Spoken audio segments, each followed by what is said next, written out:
오늘 은혜 받고 성취될 하나님의 말씀은 누가복음 21장 5절에서 9절 말씀입니다. 누가복음 21장 5절에서 9절 말씀, 제가 한 절 읽고 여러분 한 절 읽고 교독하겠습니다. 어떤 사람들이 성전을 가르켜 그 아름다운 돌과 헌물로 꾸민 것을 말하며 예수께서 이르시되 너희 보는 이것들이 날이 이르면 물러나고 돌 위에 남지 않고 다 무너뜨려지리라. 그들이 물어 이르되 선생님이여, 그러면 어느 때에 이런 일이 있겠사오며 이런 일이 일어나야 할 때에 무슨 징조가 있사오리까? 이르시되 미움을 받지 않도록 주의하라. 많은 사람이 내 이름으로 와서 이르되 내가 그러하며 내가 가까이 하겠으나 그들을 따르지 말라. 같이 읽읍시다. 난리와 소유의 소문을 들을 때 두려워하지 말라.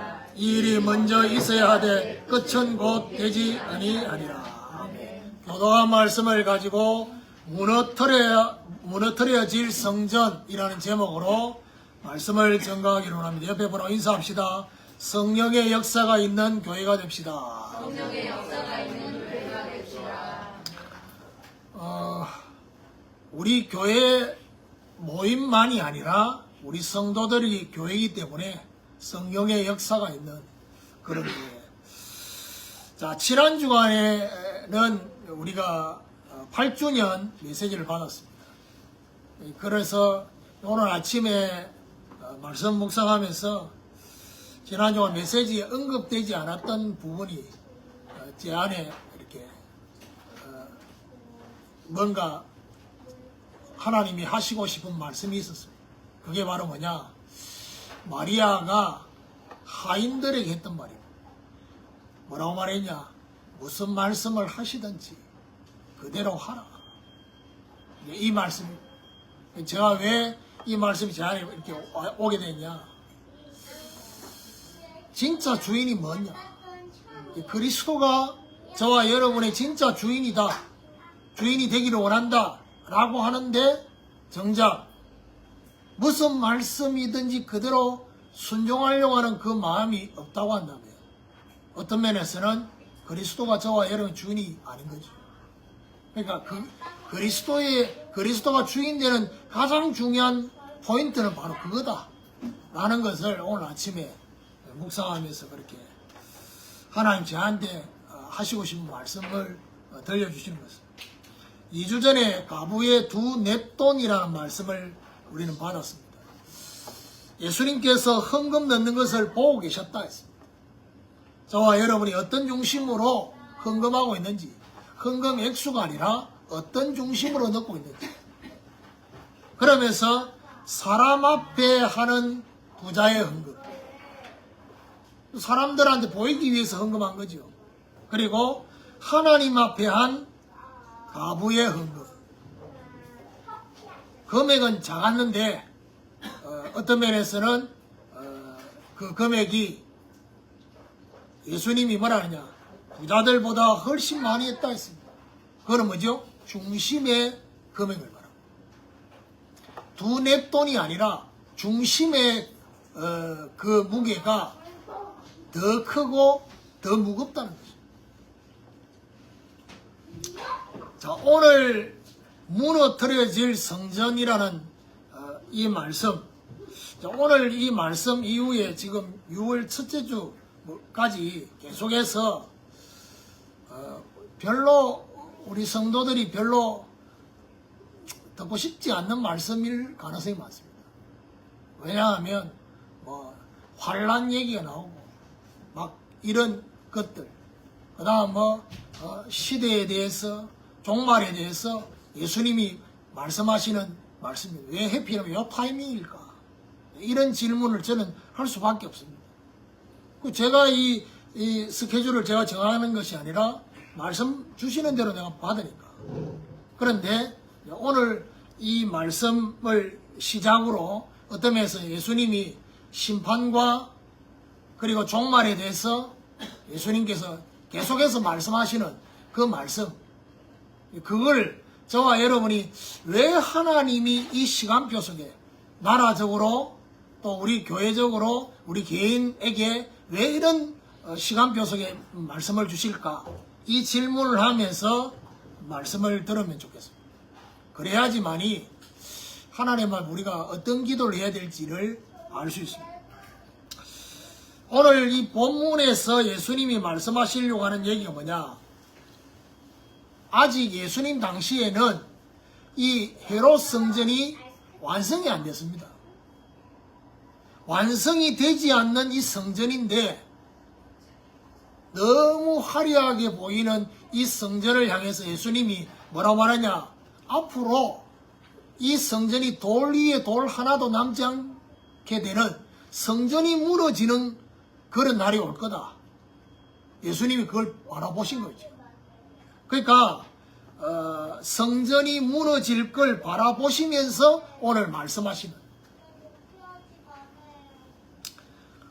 무너뜨려지다 라는 것은 바로 뭘 말합니까? 하나님의 허락 속에, 하나님의 허락 속에 사람의 손에 의해서 이것이 이루어질 거라는 것입니다. 그러니까 문제가 뭐냐 하면요, 하나님이 직접 그냥 성전을 무너뜨려 버리면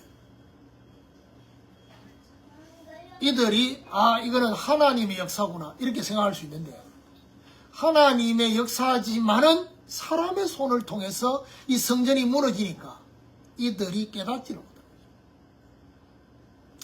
예수님은 이 성전이 무너질 거를 말씀을 하시는 의도가 뭡니까? 무너지기 전까지 회개할 기회를 주시는 것입니다. 예수님이 성전이 무너지기를 간절히 바라서 말한 게 아닙니다. 안타까웠어. 여러분, 헤롯 성전이, 역사학자들이 헤롯 성전이 언제 완공이 됐냐? AD 63년입니다. 어느 정도 공사 기간이었냐? 근 80여 년. 80여 년 동안 이 헤롯 성전을 지었습니다. 예수님 당시만 해도 뭐 46년 정도 이렇게 얘기를 하는데 80년가량. 그리고 AD 63년에 완공되는데 예수님이 뭐라고 말합니까? 돌 하나도 돌 위에 남지 않는다. 언제 일이 벌어졌냐? AD 70년. 로마의 디도 장군을 통해서 이 일이 벌어졌습니다. 여러분, 80년 동안 지었어요. 좀 뭔가 저와 여러분이 시사하는 바가 없습니까? 우리 인생과 같습니다. 실컷 지어놨습니다. 그런데 정작 성전이 완공이 되고 난 뒤에 몇 년 만에 무너져 버리냐? 7년 만에. 80년 동안 지었는데. 어떤 면에서 7년 동안은 그들이 성전 올 때마다 막 화려하게 하니까 성전 올 때마다 와 이렇게 감동하고 그렇게 했겠지요. 그런데 7년 만에 무너져. 이걸 보고 뭐라 하느냐? 헛수고라는 것입니다.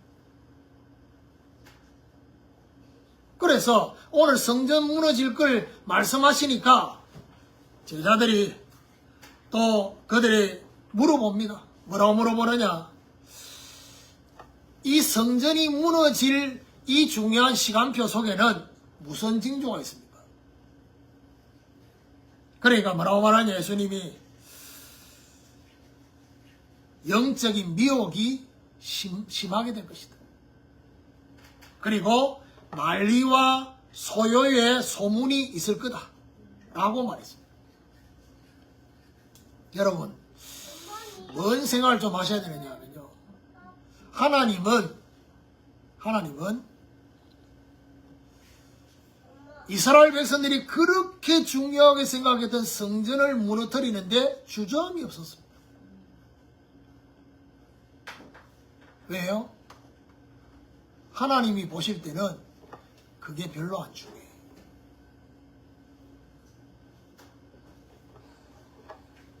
하나님을 위해서 지었다고 한 성전이 하나님하고 전혀 관계없는 그들의 중심을 하나님 보시고 이거 이것도 뭐가 되느냐? 우상이 된다는 겁니다. 성전도 뭐가 될 수 있다는 얘기죠? 우상이 될 수 있다는 거죠. 하나님 보란 듯이 모르다. 그래서 오늘 저와 여러분 이게 무너뜨려질 성전이라는 이 말씀을 통해서 지금 저와 여러분 이 메시지가 어떻게 봐줘야 되느냐? 이 시대를 향해서 이 성전 이꼬르 사람들은 뭘 생각합니까? 교회를 생각합니다. 그러니까 반은 맞지만 반은 안 맞거든요. 그 반은 맞으니까 연결해서 이 시대의 교회와 전 세계의 교회를 그리고 뭐죠? 우리 자신의 인생을 두고 정말 무너뜨려질 그런 인생인가? 아니면 절대로 무너지지 않는 인생인가? 이런 것까지도 오늘 이 말씀을 가지고 조명할 수 있는, 조명될 수 있는 이런 축복이 있기를 예수 그리스도 이름으로 축원합니다. 그러면 첫 번째로 사람들이 보는 성전의 기준입니다. 5절에 보니까 어떤 사람들이 성전을 가리켜 그 아름다운 돌과 허물로 꾸민 것을 말하며 예수께서 이르시되, 어떤 사람들이 지금 성전을 보면서 아름다운 돌과 허물로 꾸며졌다 했어요. 여러분, 성경에는 3번 성전이 나옵니다. 솔로몬이 지은 성전, 제1성전이죠. 그리고 바벨론 포로가 되고 난 이후에 성전을 재건합니다. 그걸 보고 제2성전이 스룹바벨 성전. 그러면 오늘 본문의 이 성전은 어떤 성전입니까? 헤롯이 지었다고 헤롯 성전이라고. 그러면 솔로몬이 지은 성전의 그 화려함 어마어마합니다. 근데 성경은요, 두 번째 스룹바벨이 바벨론 포로에서 돌아와서 성전을 재건할 때는 솔로몬 성전보다 화려하지 않습니다. 그리고 크지도 않습니다. 근데 학계서에는 뭐라고 하느냐? 이전 영광보다도 지금의 영광이 더 클 것이다. 그 말은 무슨 말이죠? 화려한 그게 기준이 아니라는 것입니다. 그런데 헤롯이 80년 동안 지은 이 성전은 얼마나 화려하는, 사람들의 기준은요, 언제든지 어디에 기준이 되어 있냐? 성전의 크기, 성전의 화려함, 그리고 성전에 쓰여진 재료들이 기준입니다. 쉽게 얘기하면 외형입니다. 외형. 그러니까 어떤 면에서는 사람들이 성전만 그렇게 바라보고 있는 게 아니라 사람들의 평가도 언제든지 눈에 보이는 것만을 가지고 평가합니다.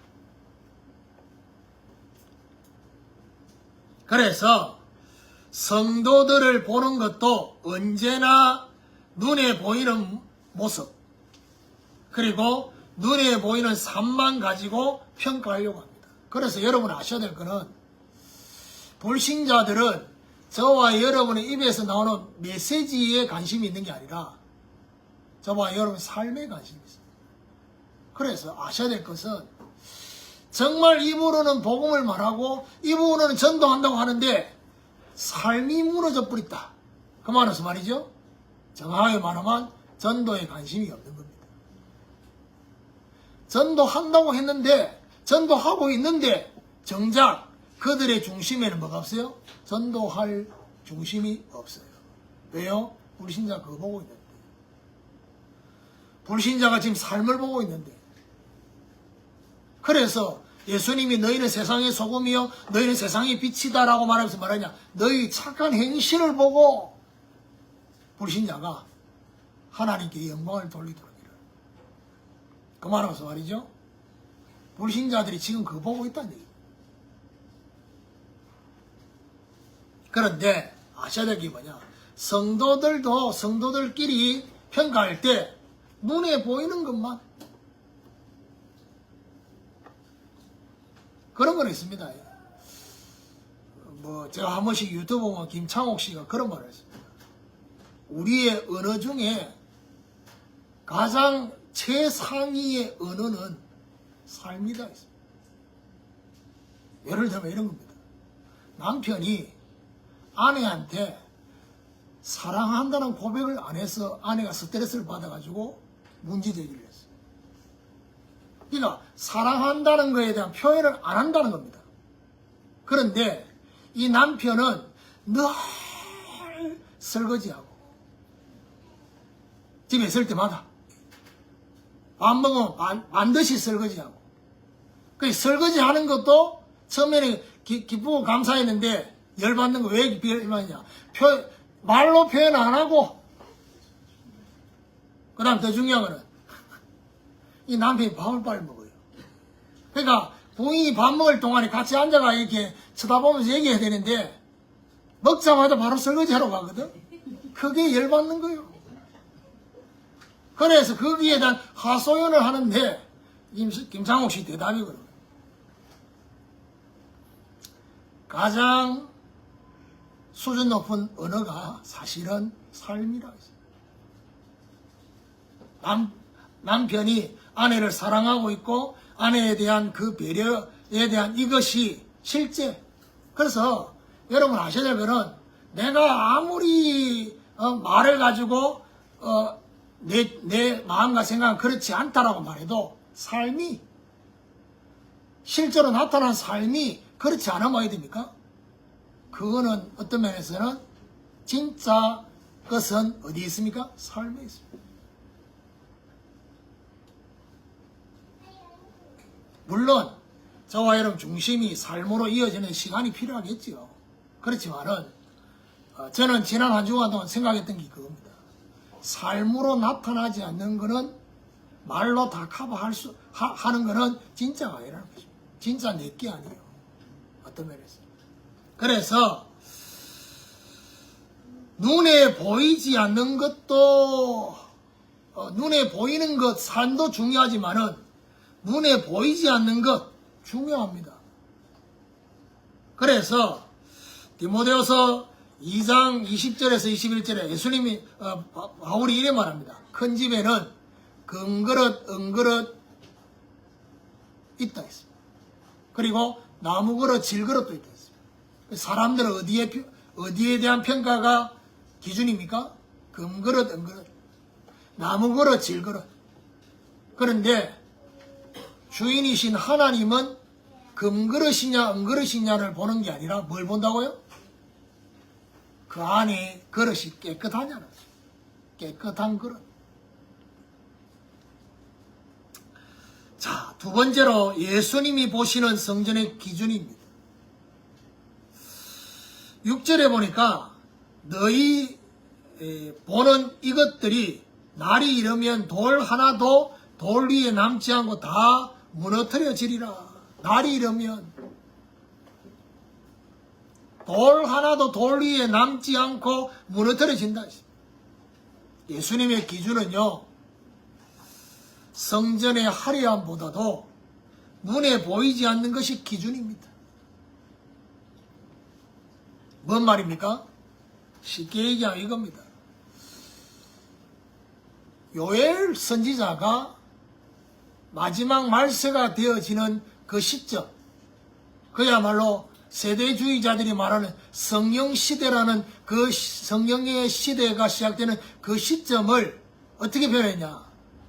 말세에 남종과 여종의 성령을 물붓듯이 부어줄 것이다. 너희 자녀들은 예언할 것이요 젊은이는 환상을 보고 늙은이 꿈을 꿀 거다 라고 하는 그 말씀의 성취가 헤롯 성전에 임한 게 아니라 지금으로 말하면 십자가도 없고 교회 간판도 없고 아무것도 없는 마가다락방에 그냥 집에 그 성령이 역사하면서 성취됐다는 것입니다. 뭔 말입니까? 예수님이 보시는 기준은요, 성전의 기준은 영이신 하나님의 임재가 있는 것입니다. 있냐 없냐는 겁니다. 예배 속에 하나님의 임재가 있느냐, 이게 중요합니다. 저와 여러분, 다른 말로 말하면 내 개인으로 말하면 오늘도 하나님의 임재가, 하나님이 내 안에서 저와 여러분하고 실제 소통이 되는 이 상태가 있느냐 없느냐, 그 말입니다. 교회에 나왔느냐 안 나왔느냐는 것은 그 다음입니다.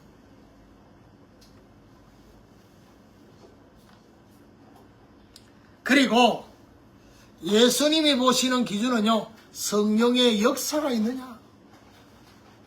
오순절에 성령의 역사가 일어나서 계속 움직임이 있는 것입니다.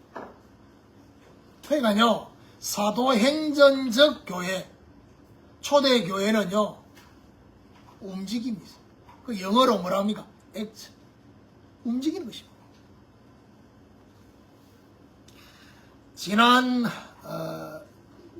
저지난 주간에 세계선교대회 할 때 참 없었던 스케줄이 있었다 했죠. 이단에 대한 그 강의를 두 시간 연달아 강사 2명 바꿔가면서 했는데, 뭐 다른 거는 뭐 그냥 뭐 거래를 하는데 딱 한 가지 뭐가 오는 게 있었어요. 그게 뭐냐, 이단 이 대책 연구하고 하는 이 자기 교회가 또 이거를 공부해서 이단의 그 대책을 마련하고 막 이런 교회가 다 부흥했다네. 목사님들이 들으면 부흥한다고? 이단 이거에 대해서 알려주고 이러면 그 2가지 이유 때문에 그러더라고. 하나는 이 시대 사람들이 정확한 복음에 대한 기준을 알지 못해가지고, 그래서 이단에 대한 상담을 받으러 오는 사람이 그리 많답니다. 그것도 불신자가 아니고 교회 다니는 사람. 실제 길에서나 주변의 사람들이 자꾸 뭐지요? 뭐 어린 양이 어떻고 안식일을 지켜야 돼. 막 이런 것들, 이런 얘기들 막 하니까 상담하러 오는 사람 많다는 겁니다. 이제 그게 하나고, 또 한 가지는요, 이단에 있다가 온 사람들의 특징이 있다는 거예요. 이단에 있다가 온 사람들은요, 일단 엄청나게 열심히 특심이라고. 기본 베이스가, 그 중에 제일 열심히 인 사람이 누구냐? 여호와의 증인이라는 거예요. 여호와의 증인이 있다가 온 사람들은요, 매일 전도로 간대. 참고로 우리 함께하는 제자교회는 이단에 있다가 온 사람 한 명도 없잖아요. 그거는 역으로 말하면 뭐죠? 곧 전도하는 사람이 한 명도 없다는 거예요. 그러니까 여호와의 증인, 신천지 이런 데 있다가 온 사람들은요, 일주일에 몇 번씩 전도한다. 그러니까 거기서 했던 그게 이게 체질이 돼가지고, 그래서 본인 교회는 그런 신천지나 여호와의 증인이나 하나님의 교회 뭐 안상홍 하나님 이런 데서 온 사람들이 많답니다. 그러다 보니까 그런 사람들이 뭘 바꾸느냐? 교회 분위기를 바꾸는 거예요. 전도하는 분위기.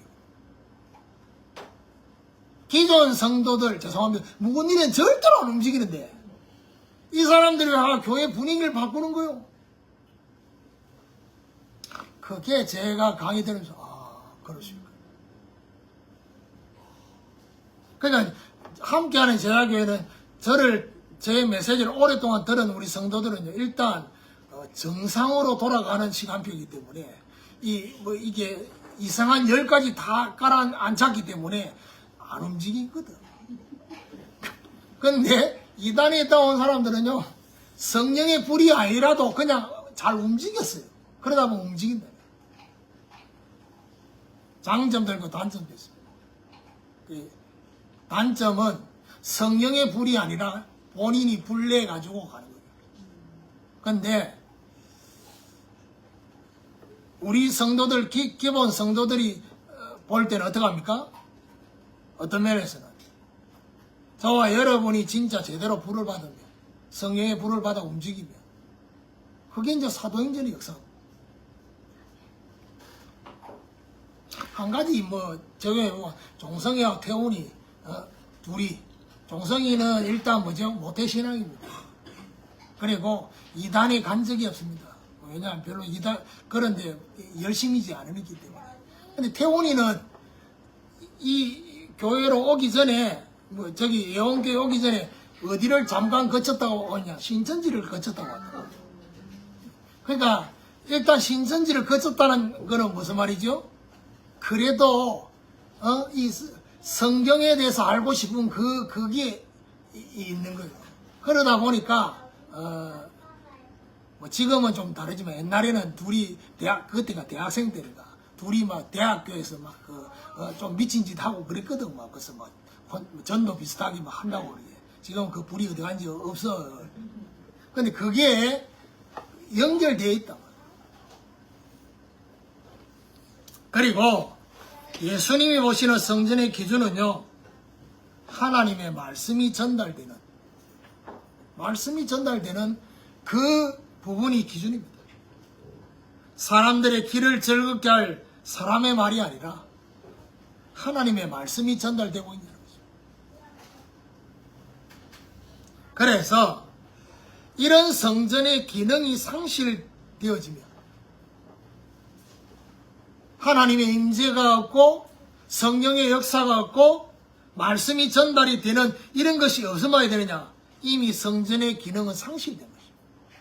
그러니까 겉으로 보면 화려해서 막 그런데 정작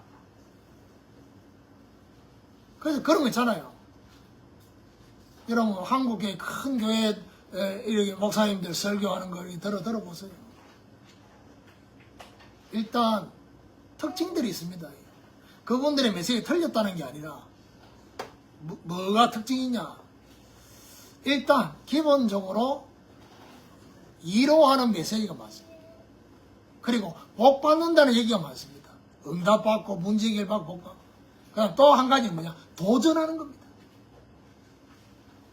이런 메시지가 많다 보니까 아무래도 사람들이 거기 많이 몰립니다. 그런데 중요한 건 뭐죠? 위로하고 복받고 도전하고 이런데 정작 가장 중요한 건 뭐죠? 지금 이 시간 이 자리에서부터 내가 하나님의 인도를 어떻게 받아야 될 것인가가 빠져 있습니다. 어떤 느낌이냐? 출애굽했어요. 오로지 가나안 땅을 향해서 가나안 정복을 향해서 일하는데 정작 한중간의 현장에서는 뭐죠? 불과 구름 가운데로 인도하시는 하나님의 인도가 전혀 안 보여요. 그러다 보니까 뭐죠? 말씀 붙잡고 본인이 힘내가지고 평상시 본인 사는 삶의 방식대로 그냥 사는 겁니다. 그냥 말씀은 말씀이고 내 삶은 내 삶이고 이렇게 되는 것입니다. 그래서 오늘 저와 여러분 뭘 점검해야 됩니까? 여러분 지난주에 여러분 자신한테 한번 질문해보세요. 비우고 채우고 갖다주는 교회라는 8주년 메시지 듣고 난 뒤에 여러분 지난주간에 오직의 조명으로 비우라 했는데 오직의 조명이 저와 여러분 심령에 일어났습니까? 두 가지 중에 하나거든. 일어났다면 속이 시끄러웠을 수 있어요. 왜 시끄럽냐? 그동안 내 안에 뭐가 들어와 있는지 뭐가 자리를 잡고 있는지 전혀 못 보다가 하나님이 성령으로 저와 여러분에게 이런 중요한 조명을 딱 하니까 비로소 저와 여러분 안에 들어와 있는 이것들이 보인다만 그러다 보니까 실제 내 삶하고 이거하고 이게 같이 맞물려서 심령이 복잡한. 그래서 오늘 인도 양육 메시지 할 때 되겠잖아요. 여러분 내 심령이 하나님의 나라가 아니라 하나님의 나라가 저와 여러분 심령을 다스리는 상태가 아니다 보니까 어떻게 합니까? 너무 작은 것에도 반응이 빨라요. 반응이 커요. 어떤 느낌이냐? 심령의 상태가 바다가 아니라 또랑이라. 그 또랑에도 물이 잘 안 내려가. 이러다 보니까 다른 사람이 실수로 돌 던졌는데 그 돌도 내 또랑에 던진 게 아니고 다른 데 던졌는데 그게 바로 이게 파편이 튀네. 그래가지고 왜 내한테 던지냐고. 그래서 제가 어제 토요일 날 어제 묵상 내용 분이엘 그 묵상 내용이 그겁니다. 복잡했던 신념. 하나님의 나라의 상태로 되려면 되느냐? 하나님 앞에 예배할 때 하나님의 얼굴을 대면하는 예배를. 왜요? 하나님의 얼굴을 대면하는 예배를 드리면 어야 됩니까? 하나님의 빛이 우리에게 비춰지면서 뭐지요? 하나님의 은혜가, 하나님의 평강이, 하나님의 보호가 저와 여러분이 다 임하게 됩니다. 그런 말입니다. 하나님의 나라의 상태가 됩니다. 그러니까 하나님 나라의 상태가 아닌 상태에서는요, 이 사람도 문제, 저 사람도 문제, 이 사람도 꼴 보기 싫고 저것도 꼴 보기 싫고 내 심령 상태가 그렇다는 생각을 안 하고 마치 어떤 느낌이냐? 빨간색 선글라스를 끼고 전부 다 빨개, 이것도 빨개, 저것도 빨개. 이거 벗어야 되는데 그게 바로 뭐죠? 심령 상태가 바뀌어야 됩니다. 그거는 다른 말로 말하면 뭐죠? 저와 여러분의 심령에 하나님의 나라의 상태가 되지 않으면 그거는 뭐죠? 오랫동안 저와 여러분을 주장했던 상태로 돌아갑니다. 그것도 쉽게 돌아갑니다. 그래서 그 쉽게 돌아가는 그 상태 속에서 빨리 누가요? 내가 내 자신을 발견해. 자, 세 번째로 무너뜨려질 때의 징조입니다. 7절에 보니까 그들이 물어 이르되 선생님이여 그러면 어느 때에 이런 일이 있겠사오며 이런 일이 일어나려 할 때에 무슨 징조가 있사오리까? 이들의 질문이요, 어느 때에 이런 일이 있고 무슨 징조가 있는지를 질문합니다. 자, 그러니까 예수님 답변이 8절에 이러시되 미혹을 받지 않도록 주의하라. 많은 사람이 내 이름으로 와서 이르되 내가 그러하며 때가 가까이 왔다 하겠으나 그들을 따르지 말라 했습니다. 미혹을 받지 않도록. 많은 사람이 자신이 그리스도라고 미혹한다는 겁니다. 한국에만 본인이 하나님이고 본인이 그리스도라고 주장하는 사람이 공식적으로 한 40명 이상 된다. 그러니까 얼마나 웃기냐 하면 그 이단 특강하시는 분이 대부분의 이단들은 수입된 이단들이 많은데 한국은 수출하는 이단이 그것도 전 세계에 수출해서 시끄럽다네요. 한국에서 수출된 이단이 시끄럽대. 그럼 보세요. 아까 얘기했던 그런 단체들이 얼마나 열심이니까. 전부 다 공통적인 게 뭐냐? 전부 다 슬로건이 세계선교예요. 그러다 보니까 이게 이단이 수출돼가지고 본인이 그리스도. 근데 좀 신기한 게 있지 않습니까? 그냥 객관적으로 딱 들어보면 성경을 조금 알면 그리스도라고 본인이 그리스도라고 하는 거기에 대해서 아니다라는 답이 나올 건데 근데 그 말을 듣고 아멘 하면서 그렇게 신앙생활 하는 사람이 있다니까. 그건 뭡니까? 그건 간단합니다. 그거 외에 나머지 모든 부분이 본인이 갈급한 그 부분을 채워주기 때문에 그렇습니다. 그 말은 무슨 말이지요? 예수가 그리스도 말고 내 갈급한 부분을 채워주면 그게 그리스도야. 요런 시대가 되어버렸습니다. 그리고 영적인 혼탁함 때문에 뭐지요? 각자가 이것이 복음이라고 하면서 치우쳐져서 그 길을 따릅니다. 마치 뭐지요? 우리 단체만 복음이다. 그러니까 우리 단체만 진짜 복음이라고 표현하려고 어떻게 표현하냐? 원색 복음, 오직 복음, 완전 복음, 이런 표현들 막 씁니다. 자, 그러다 보니까 그 외에 나머지 내는 복음 아닌 것처럼, 그래서 요게 마지막 말세 지말이 되면 요렇게 된다는 얘기. 그리고 9절에 보니까 난리와 소요의 소문을 들을 때에 두려워하지 말라. 이 일이 먼저 있어야 하되 끝은 곧 되지 아니하리라. 난리와 소요의 소문이, 그러니까 난리들이 일어난다는 겁니다.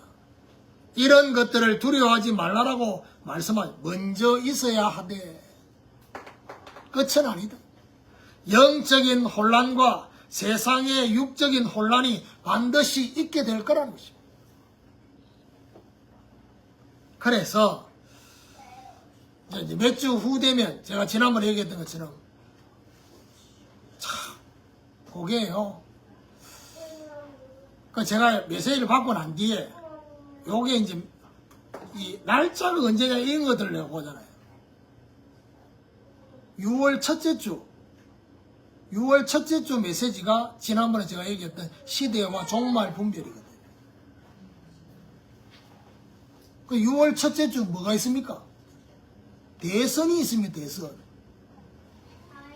그럼 하나님이 지금 이런 메시지들이 쭉 연결되면서 제대로 우리가 봐야 될 게 뭔지를, 그리고 저와 여러분 뭔 생각을 해야 되냐?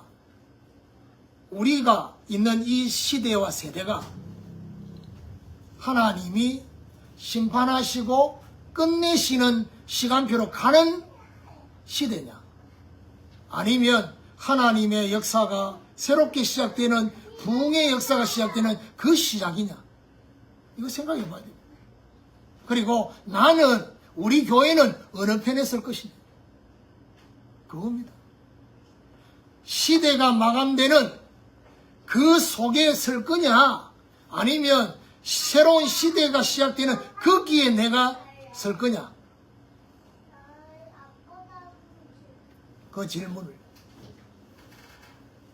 결론입니다. 무너뜨려질 성전에 대한 적용을 해보면요, 결국 뭘 말씀을 하고 싶어 하느냐? 무엇으로 성전을 지을 것이냐? 헤롯과 같은 인간적인 동기로 성전을 지을 수 있습니다. 여러분, 예수님께서 바리새인의 누룩, 사두개인의 누룩 주의하라고 하면서 한 가지 누룩 더 주의하라는 게 바로 뭐죠? 헤롯의 누룩입니다. 그 말은 무슨 말이죠? 자신의 동기 때문에 성전을 짓는 겁니다. 자기 자리를 지키려고. 그럼 무슨 말이죠? 본인의 동기와 목적 때문에 하나님이 필요한 겁니다.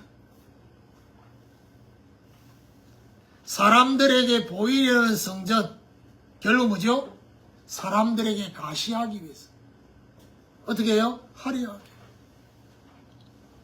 자, 이러다 보니까 여러분, 교회 성전을 건축한다 막 이렇게 할 때요, 성도들이 진짜 이 교회가 너무 중요하고 이렇게 중심을 담아서 헌금하는 그런 의미도 있지만, 무슨 말입니까?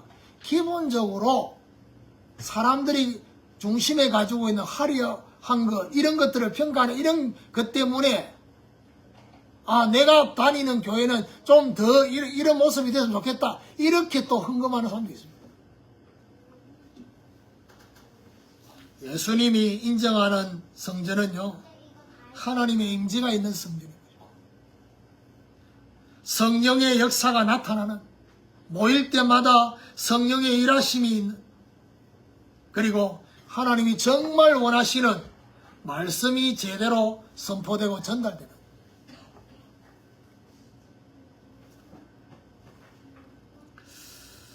그래서 결국 무슨 말이죠? 마지막 이 말세의 영적인 혼탁함 속에서 하나님 앞에 우리는 어떤 기도를 해야 되겠습니까?